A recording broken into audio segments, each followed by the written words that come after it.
Hello, good morning, शुभ सकाळ सर्वांना। मी ज्योती माझ्या यूट्यूब चॅनलमध्ये तुमचं सर्वांचं मनापासून स्वागत करते।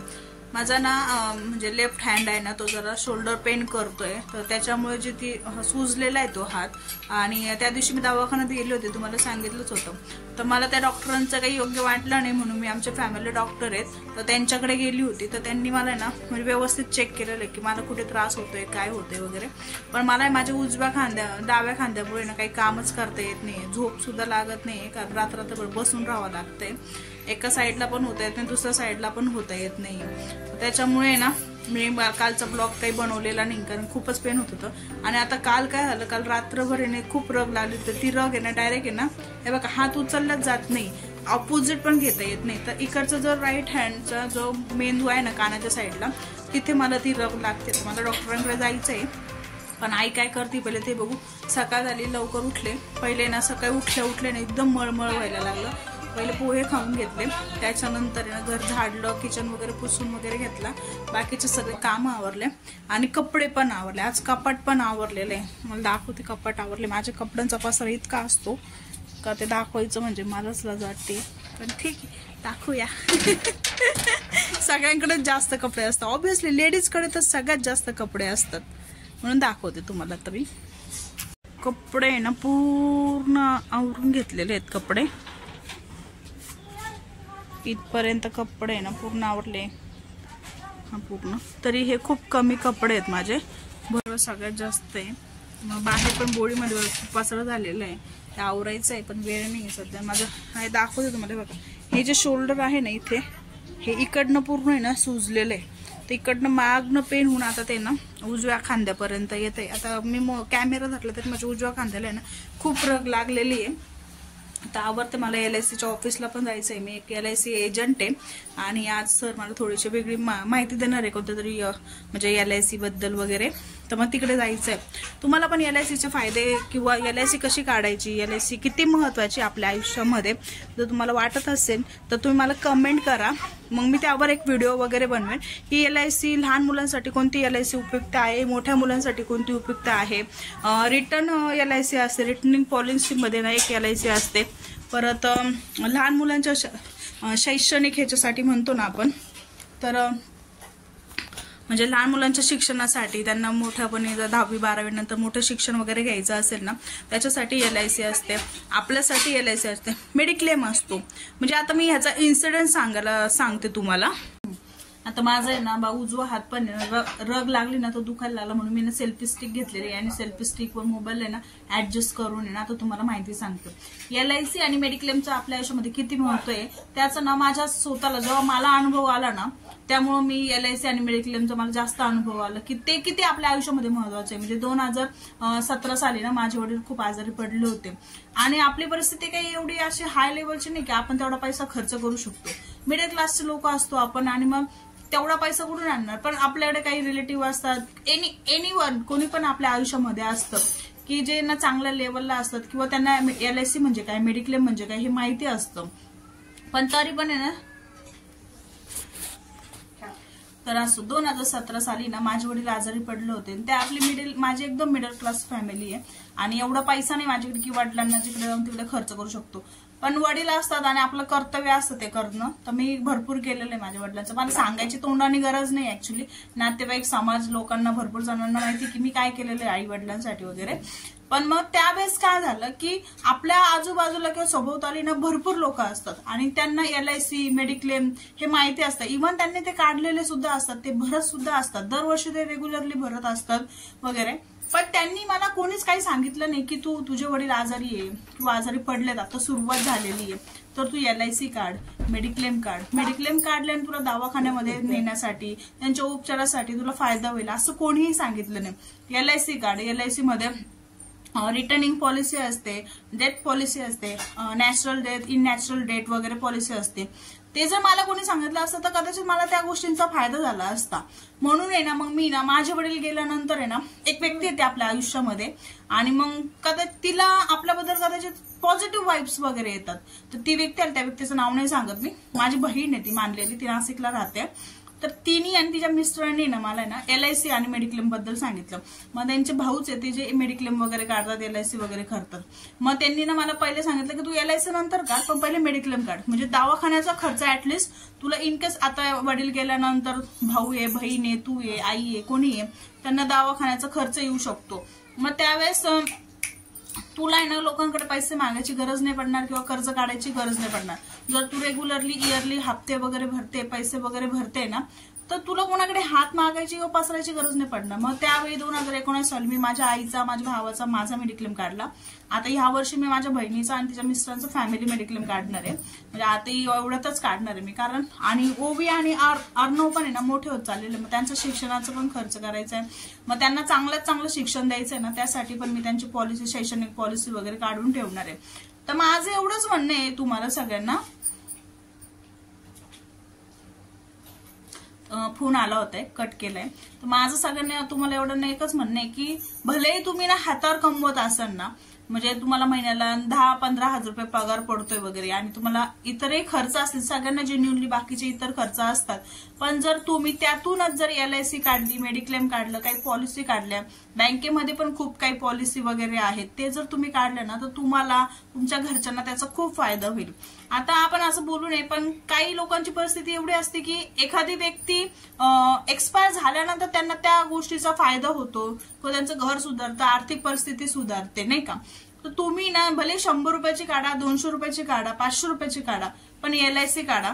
LIC मध्ये खूप पॉलिसी आहे, तुम्हाला जी सुटेबल होईल, तुम्हाला वाटतं की ही तुम्ही भरू शकता, तुमच्यासाठी अफोर्डेबल आहे, मुलांच्या शैक्षणिक शिक्षणासाठी, मुलांच्या उज्ज्वल भविष्यासाठी ती उपयुक्त आहे, तर तुम्ही LIC आणि मेडिक्लेम आवर्जून काढा. आणि जर तुम्हाला वाटत असेल की कोणत्या कंपनीचा मेडिक्लेम काढला पाहिजे, किंवा कोणत्या कंपनीकडे मेडिक्लेमची फॅसिलिटी चांगली आहे, कुठे हॉस्पिटल दर योग्य आहे, कुठे ट्रीटमेंट घेतली पाहिजे, कशी घेतली पाहिजे, मेडिक्लेमची प्रोसेस कशी असते आणि LICची प्रोसेस कशी असते, LIC मध्ये कोणकोणत्या योजना आहेत, हे जर तुम्हाला वाटत असेल तर तुम्ही मला व्हिडिओ जर करायचा असेल तर तुम्ही मला कमेंटमध्ये सांगा की आम्हाला ह्या गोष्टीवर आहे ना LICची व्हिडिओ हवी आहे, जर प्रॉपर तू सांग, तर त्यावेळेस मी व्हिडिओ बनवेल. पण तुम्ही कमेंट केली तर, अदरवाईज म्हणजे कसं आहे, कमेंट करणं आणि तुम्ही सपोर्ट केला तर मी पुढे जाणार आहे. मग तुम्ही जर मला सांगितलं कमेंटमध्ये की हे असं कर, तर कदाचित मी तुम्हाला त्या गोष्टीचं प्रॉपर नॉलेज दिलं, आणि जेवढं मला होईल ना 100% देण्याचा मी प्रयत्न करेन. माझा हेतू हाच आहे, म्हणजे माझे मित्रमैत्रिणी आहेत, कोणी रिलेटिव्ह भेटतं किंवा आजूबाजूला पण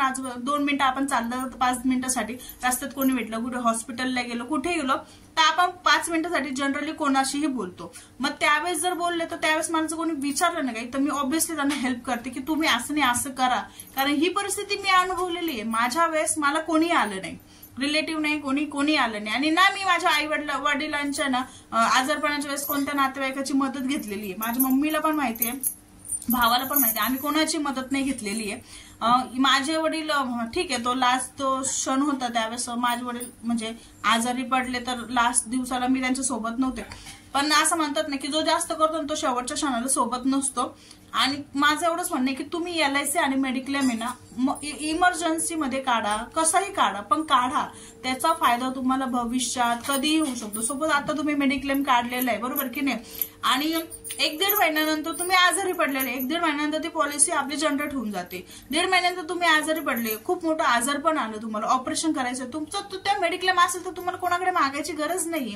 आता तुम्ही म्हणताल की सरकारी योजना आहे, महात्मा फुलेची योजना आहे, आयुष्यमान आरोग्य योजना आहे, नाही का, आहेत ना, मी नाही म्हणत नाहीत, पण तरी पण प्रायव्हेट मेडिक्लेम काढणं आपल्यासाठी खूप आणि खूप गरजेचं आहे. मग तुम्ही कोणत्याही कंपनीचा काढा, पण मी ज्या कंपनी सोबत मेडिक्लेम काढलेला आहे, ज्या म्हणजे LICच्या ज्या पॉलिसी मी काढतीये, तर तुम्ही त्या पण काढा, म्हणजे कदाचित तुम्हाला त्या गोष्टींचा फायदा होईल. तुम्हाला वाटत असेल तर मला व्हिडिओमध्ये कमेंट करा, मी नक्की तुम्हाला LIC आणि मेडिक्लेम बद्दल सांगेल. आता घर आवरून झालेलं आहे, कपड्याचा पसारा आवरून झालेला आहे. आता आई ना स्वयंपाक करते, तर आई बोलली की सोयाबीनचा खिमा करतात, तर तुम्हाला ती सोयाबीनच्या खिम्याची रेसिपी पण सांगते मी. आणि सोयाबीन पण आपण डेली खाल्ले पाहिजे. बरेच लोक म्हणतात की सोयाबीन रात्री भिजवली की सोनकिडे वगैरे निघतात. तुम्ही जर बारीक बारीक गोष्टीमध्ये जर खोड काढत बसले ना, तर तुम्ही आयुष्यात कधीच पुढे जाणार नाही. तुम्हाला तुमचं दुःख लपून आहे ना पुढे जायचं असतं. दुःख कोणाला नसतं, सगळ्यांना असतं. माझीच कालची गोष्ट सांगते मी काल MSCB मध्ये लाईट बिल कमी करण्यासाठी गेले होते. कोइन्सिडेंटली माझी एक फ्रेंड मला तिथं भेटली, आणि तिला असं बोलता बोलता तिला स्वतःला जाणवलं की का म्हणजे तुझी तब्येत जरा खराब वाटते वगैरे असं तसं. म्हटलं काय नाही स्ट्रेसमध्ये, मग सांगितलं अगं असं असं होतंय. तर खूप दिवसानंतर तिला भेटले, तर मी 1.5 ते 2 तास तिच्याकडे रडत बसली होती. संध्याकाळी पण मी तिच्याकडे रडली, काल तिच्याकडे गेली होती मी तिच्या घरी, तिथे पण रडली. पण आपण आपली प्रत्येक गोष्ट घरच्यांसोबत शेअर नाही करू शकत, कुठेतरी सांगू नाही शकत. दुःख असतं, आरडाओरडा भांडण कोणाच्या घरात होत नाही, सगळ्यांच्या घरात होतं. माझं आई भाऊ सगळ्या संग होत असतं.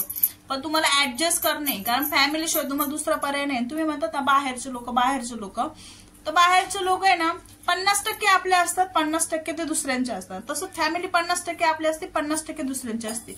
पण डिपेंड आहे तुम्ही तुमच्या कोणत्या क्रायटेरियामध्ये किती फुलफिल करतात. तुम्ही जर योग्य केलं ना, तर तुम्हाला कोणत्या ऑफिसला जायचं तिथं जर जमलं ना, मी सरांना विचारून येईन, तिथे व्हिडिओ बनवण्याचा प्रयत्न करेन. तिथे कोणकोणत्या योजनाबद्दल कशी माहिती देते पण तुम्हाला सांगेल. आणि तुम्हाला जर योग्य वाटत असेल तर मला कमेंट नक्की करा. माझ्या चॅनलला सबस्क्राईब करा, लाईक करा, शेअर करा. योग्य ती माहिती तुम्हाला देण्याचा मी प्रयत्न करेन. ठीक आहे, तर चला आता आपण किचन मध्येच जाऊया. मी ना काल ना हॉस्पिटलमध्ये ना परवा ना ब्लड चेकिंग साठी गेली होती. ज्या डॉक्टरांनी मला चेक केलं ना, त्या डॉक्टरांनी ना काही ब्लड टेस्ट सांगितलं होत्या, जसं काही संधिवात, थायरॉइड वगैरे असं. तर मग त्याच रिपोर्ट जे आहे ना ते नॉर्मल आलेले आहेत. ठीक आहे, पण जर ते नॉर्मल आहे तर मला हा पेन का होतोय, हात माझा कशामुळे सुजलेला आहे, माझे पाय का सुजतोय, मला उठाय बसायला प्रॉब्लेम का होतोय. तर आता माझा फ्रेंड आहे, कलिग आहेत, ते जे डॉक्टर असतात कोल्हापूरला, तर त्यांचं असं म्हणणं आहे की वेटमुळे आहे. ठीक आहे, वेटमुळे जर झालं असेल ना आपल्याला, तर वेटमुळे माझे पाय आपण क्लिअर करू शकतो, पण मग शोल्डर पेन होण्याचं काही एक कारण नाही, बरोबर की नाही. ठीक आहे, आता मी आता पहिले डॉक्टरांकडे जाणार आहे आणि तिकडनं नंतर मग LIC ला जाणार आहे. बघू आता डॉक्टर काय सांगतात, डॉक्टर जे सांगतील तशी ट्रीटमेंट घेऊ. तर पर्सनली आपल्याला ना आपल्या शरीराबद्दल पण काहीतरी वाटत असतं. तर माझं वेट जर 70-72 झालेलं आहे, तर मी वेट गेन करायला काय नाही, जिम वगैरे लावू शकते, योगासनं लावू शकते, ते ठीक होऊन जाईल. पण मग माझं वैयक्तिक मत आईचं आणि माझं ठरलेलं आहे ना की आपण पंचकर्म एकदा करून घेऊ. जर पंचकर्माने आपल्या शरीरामध्ये ना खूप फायदे होतात. तर मी पंचकर्म करण्याचा निर्णय घेते. आता मी एकदा डॉक्टरांशी जाऊन बोलेल, जर त्यांनी चांगलं सजेस्ट केलं आपल्या संगमनेरमध्ये तर तिकडे जाऊन पंचकर्म करेन. अदरवाईज जर नाही झालं ना, तर आमचे एक रिलेटिव्ह आहे, ते ना त्र्यंबकेश्वरला गेले होते पंचकर्म करण्यासाठी, तर मग मी त्यांच्याकडे जाईन. तिथे श्री स्वामी समर्थ केंद्रामध्ये, मग तिथे पण पंचकर्म खूप छान पद्धतीने होतं. तिथे पण अपॉइंटमेंट घेऊन बघेन. आधी डॉक्टर काय बोलतात डॉक्टरांच्या सल्ल्याने घेऊ, नाही योग्य वाटलं तर मग आपल्या सल्ल्याने घेऊ असं. आता किचन मध्ये आलेली आहे. आमच्या मावशीला म्हटले तू खाते का सोयाबीन, तर म्हणे आम्ही करत नाही, आमच्या तिकडे सगळं भेटतं म्हणे, शेजारची भारती आणून देते, मग आम्ही करून खात, ती आणून देते केलेली भाजी, मग मी खाते म्हणे. म्हणजे का बरं तू करत नाही. मला मळमळल्यासारखं होतं, तिला काही खाल्लं का मळमळतं. आता तिला हे खायचंय इन्स्टंट मॅगी. ह्याच्यावर रेसिपी दाखवणार आहे मी, पण शॉर्ट व्हिडिओ मध्ये करेन मी व्हिडिओ याच्यावर. आणि आमच्या आईनी बघा ना, म्हणजे माझ्या मम्मीने आज ना पिल्लूसाठी स्पेशल गावठी अंडे आणलेले आहेत बघा. म्हणजे माणसांपेक्षा जनावरांवर जास्त प्रेम आहे. आणि आमचं पिल्लू इतकं माजेल आहे की चिकन जर नसल तर ती काही तोंडाला लावत नाही काहीच. आता अंड्याची पोळी खाईल, संध्याकाळी येताना चिकन घेऊन यावं लागेल. कोणत्याही परिस्थितीमध्ये तुम्ही एक वेळ जेवले नाही तरी चालेल, पण चिकन घेऊन यायचं आम्हाला ध्यान धरून असं. आता त्याच्यासाठी अंड्याची पोळी तेल लावून घेतलेलं आहे आईनी. बिन मिठाची करायची नाही. हा तिखट पोळी नाही चालत तिला, तिखट नाही चालत तिला, फक्त मिठाची करायची वाटतं. मोठं अंबानीच्या घरी काय म्हणते. आणि मी इकडं सोयाबीन खाते. आता सोयाबीनचं पण पाणी गरम करायला ठेवूया. तोपर्यंत आहे ना सोयाबीनची देवपूजा कर ना, देवपूजा कर ना. हे बाजूला कर सगळं, हे इकडे ठेव, देवपूजा करा.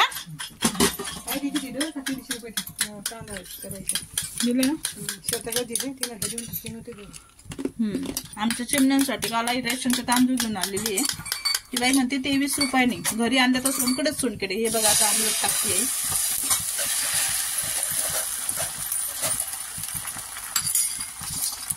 मोठी घर आहे पोळी, पिल्लू पण छोट खात.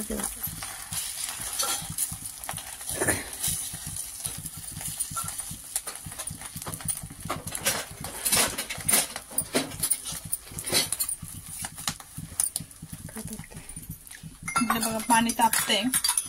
पाणी तापून म्हणजे उकळलं ना पाणी का ते बंद करून घ्यायचं गॅस. आणि त्याच्यामध्ये नाही हे जे आहे ना सोयाबीन, बघा सोयाबीन ते टाकायचे.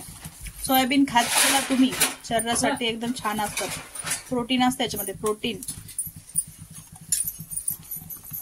अगं ती कॅमेरामध्ये तर खूप मोठी दिसतीये, पण ती लाईव्ह मध्ये ते एकदम छोटी आहे.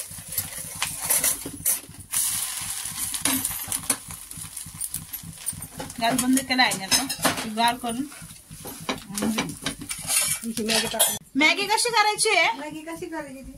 मॅगी पहिले पाणी उकडून द्यायचं हा आणि एवढं तेल टाकायचं आणि मीठ टाकायचं झालं का आणि सोडायचं टाकायचं आणि तो मसाला नंतर टाकायचा.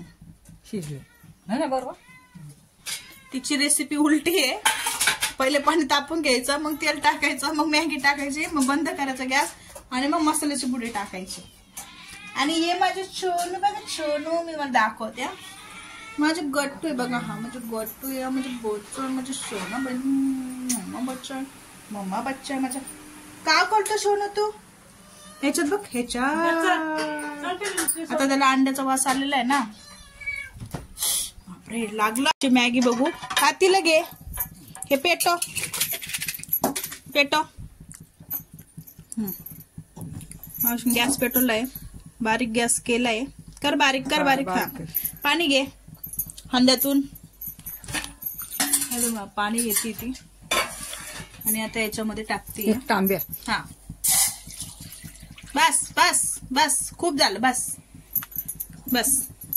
हा आता गरम हो, थंडी चालू झालेली तर आहे ना, पाणी उकळून घ्या. ते एका स्टीलच्या बॉटलमध्ये भरून ठेवा, म्हणजे ते कोमट आणि थंड होईल थोडंसं. आणि कोमट पाणी प्या रोज. मी पण तेच करते, तुम्ही पण तेच करा. विंटरवर साठी ना स्किनची कशी काळजी घ्यायची किंवा केसांची कशी काळजी घ्यायची त्यावर पण मी व्हिडिओ वगैरे बनवणार. जर तुम्हाला वाटत असेल की व्हिडिओ बनवा तर मला कमेंट नक्की करा. पाणी तापलेलं आहे बघा, आईने ना मॅगी सोडलेली. आता ही शॉर्टकट मॅगी आहे. मला असं मसाले वगैरे टाकून टोमॅटो, कांदा वगैरे, गाजर, कोबी टाकून आवडते. आता नवीन वाटाणा निघाला का आपण करून निघालेलं आहे.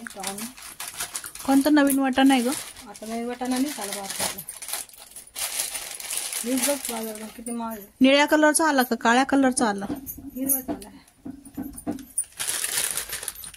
तेल टाक, थोडस तेल टाक. ती तिथं मागच उभी आहे, नाही तर ती खाणार नाही, है ना ग मावशी? तेल टाकायचं ना. उकडाय पाहिजे ते ना, एवढं बारीक करून ठेवते. चांगलं उकळायला मग पटकवून द्यायचं. असं नसतं. पाणी गरम झालं ना की सोडायचं, तेल टाकायचं, मीठ टाकायचं, मसाला पुडी टाकायची आणि घट्ट होऊन द्यायचं. पाणी पाणी नाही, घट्ट. ते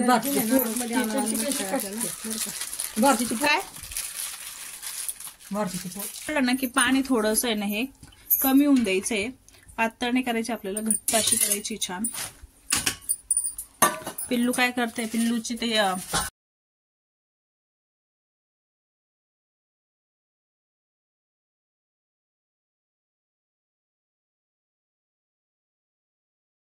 नंतर उकळलं मग टाकायचं.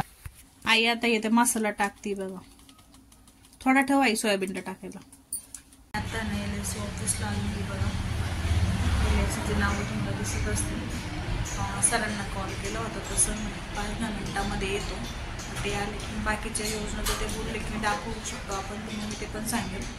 आणि ठीक आहे चला, अजून घरी जाऊन जेवण वगैरे करायचं आहे. जेवण झालं, इथलं थोडंसं आवडलं की मग जेवण वगैरे करून मग तुमच्याशी बोलते मी. मागाशी LIC ऑफिसला गेले होते. आता भरपूर वेळ झालेला आहे, म्हणजे मी तरी 2 वाजेच्या दरम्यान गेले होते. आता ना 5 वाजून गेलेले आहेत. आता घरी आले, आता जेवण करते. आणि LIC ऑफिसला सरांना बोलली की तुम्ही जर बाकीची काही माहिती सांगणार असाल ना तर ती मला परवा द्या. उद्या तर निवडणुका वगैरे आहेत आपल्या सगळीकडे नाही का. आणि मग माझा हात खूप दुखतोय ना, तर माझा फ्रेंड आला, तो बोलला की चला आपण ना पिंपळगावला जाऊ. मग आम्ही 2 जण गेलो होतो. ते त्याचे काका आहेत, त्यांनी माझा हात आहे ना तो मोडलेला आहे सांगितलं. मग त्यांनी तो थोडासा असं नीट करून दिलेला आहे, गोळ्या औषध दिले आहेत, थोडंसं बेटर फील होत आहे. बघू आता ते गोळ्यांचा कोर्स वगैरे करून नाही का, आणि थोडं बरं वाटलं की मग परत एकदा चेकिंगला जाईल असं. ठीक आहे, तर चला जेवण करते. आणि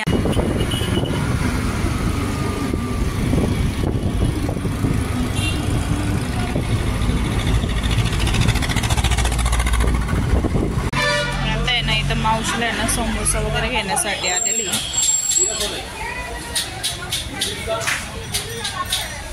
एक समोसा दो ना भैया, पार्सल समोसा पार्सल दो ना.